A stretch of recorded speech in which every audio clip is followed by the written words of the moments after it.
और चलिए अब सीधा रुख कर लेते हैं लखनऊ की ओर, जहां पर मुख्यमंत्री योगी आदित्यनाथ दरअसल एक विशेष कार्यक्रम में शामिल हुए हैं और यहां अपना संबोधन दे रहे हैं। और अपनी स्पीड को बढ़ाने के साथ एसजीपीसीआई ने अपने आप को वर्तमान की प्रतिस्पर्धा के साथ हम खड़े रह सकें, इसके लिए जिस विजन के साथ संस्थान के निदेशक, संस्थान के सभी फैकल्टी मेंबर्स, यहां के सभी कार्मिक और यहां के सभी स्टूडेंट्स ने मिलकर के संस्थान को आज जिस नई ऊंचाई की ओर पहुंचाने के लिए कार्य करना प्रारंभ किया है, मेरा मानना है कि अगले 5 वर्ष इस संस्थान के लिए और भी महत्वपूर्ण होने जा रहे हैं, जिनके बारे में कोई सोचता नहीं था, आज वे डिपार्टमेंट यहां पे खुल रहे हैं, उन्हें आगे बढ़ाया जा रहा है और उसके बारे में पूरी प्रतिबद्धता के साथ मिशन मोड पर कार्य हो रहा है। और हम लोगों ने भी विभाग से भी कह रखा है, साथ साथ एसजीपीसीआई से भी कह रखा है कि भाई हेल्थ सेक्टर में जो कुछ भी नया हो सकता है उसको लाने के लिए, उसके अनुरूप अपने आप को तैयार करने के लिए हमें पूरी मजबूती के साथ कार्य करना होगा, जुटना पड़ेगा।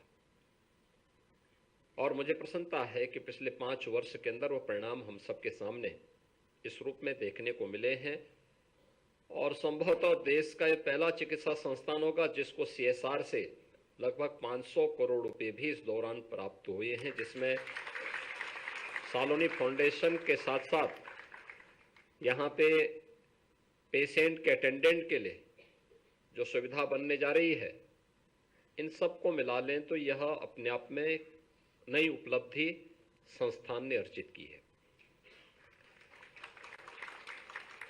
और इस शानदार यात्रा के लिए जहां इसका श्रेय संस्थान को जाता है,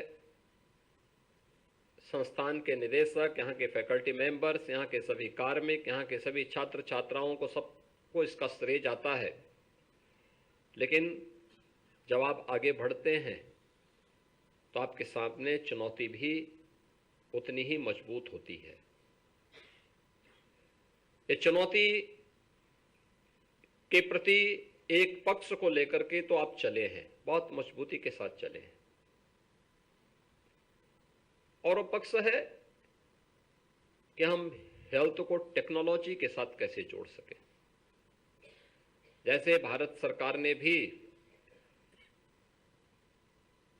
टेली कंसल्टेशन और टेलीमेडिसिन के एक मॉडल के रूप में एसजीपीसीआई को भी एक सेंटर के रूप में स्थापित करने की दिशा में कार्य करना प्रारंभ किया है। और उनका भी है कि एक नोडल केंद्र बने जहां से पूरा यह अन्य लोगों के लिए भी, यह पूरे प्रदेश के लिए भी और उत्तर भारत के लिए भी मानक तय करे। मैं धन्यवाद दूंगा यहां की टीम को। इस सदी की सबसे बड़ी महामारी के दौरान जब कोरोना वायरस यूपी के अंदर दिखा था, तब हम लोगों ने प्रदेश के अंदर एक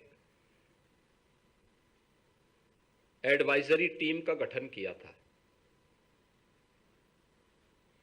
एसजीपीसीआई के डायरेक्टर उसको हेड करते थे।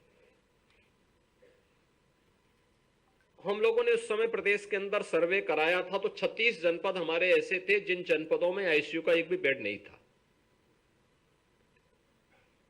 कैसे होगा, बीमारी के बारे में लोगों को पता ही नहीं था, लेकिन कैसे इन जो चुनौतियां आ रही हैं, जो दुनिया के अंदर सुना जा रहा है, देखा जा रहा है, उसका सामना कैसे कर पाएंगे। जब इस पे चर्चा होनी प्रारंभ हुई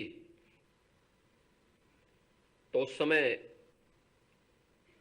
यहां के निदेशक ने एक सुझाव दिया था कि हम लोग टेली आईसीयू प्रारंभ कर सकते हैं।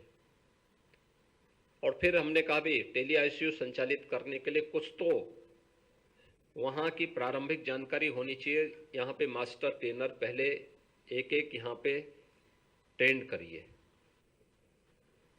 और मैं धन्यवाद दूंगा कि एसजीपीसीआई ने पूरी शालीनता के साथ उस दौरान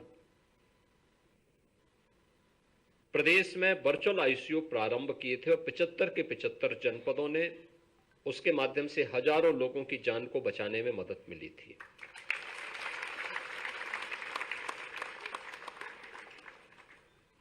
वो एक शुरुआत थी। आज उसको और मजबूती के साथ भारत सरकार ने भी उसको आगे बढ़ाने के लिए जो कार्य आगे बढ़ाया है। 6 मेडिकल कॉलेजेस पहले चरण में जुड़े हैं। प्रदेश के अंदर अन्य मेडिकल कॉलेजेस को भी इसके साथ जोड़ने की तैयारी हो रही है। याद रखना, स्वास्थ्य एक सार्वभौमिक अधिकार है। हर व्यक्ति को स्वस्थ होने का अधिकार है और स्वस्थ होने का इस अधिकार से कोई व्यक्ति या कोई सरकार उसे वंचित नहीं कर सकती। अच्छी बात है कि हम उसको सही दिनचर्या के लिए प्रेरित करें। उसका रहन सहन, उसका खान पान, इन सब के लिए बोले। लेकिन कुछ लोग होते हैं जो आदत से मजबूर होते हैं और उनको भी हम बाहर नहीं